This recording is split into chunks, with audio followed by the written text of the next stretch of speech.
Si le nombre de décès annoncé jeudi en Chine est le plus faible recensé en près d'un mois, le nouveau coronavirus continue de se répandre en Europe.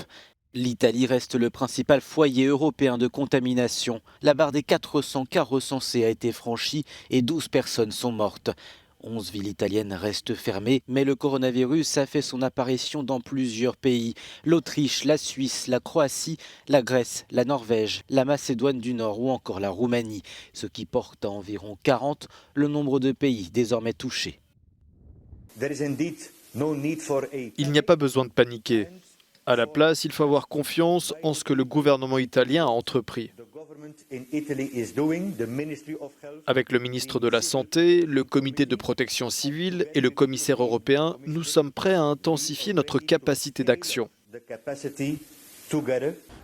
Sur l'île espagnole de Tenerife, aux Canaries, un hôtel a été placé en quarantaine après que plusieurs Italiens contaminés y ont logé. Les touristes vont devoir y passer 14 jours sans sortir.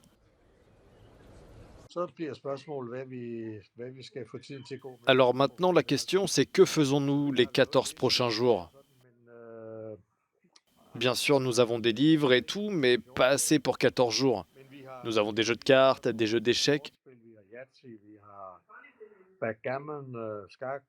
Hors d'Europe, d'autres pays ont annoncé leur premier cas de contamination. L'Algérie, le Pakistan et le Brésil. Aux États-Unis, où une quinzaine de cas ont été recensés, les hôpitaux de certains États mettent en place des espaces de quarantaine. Nous sommes prêts, totalement prêts pour cela, pour quoi que ce soit. Que nous faisions face à une propagation des proportions plus importantes ou non, mais pour l'instant cela reste très bas et nous voulons que cela continue ainsi.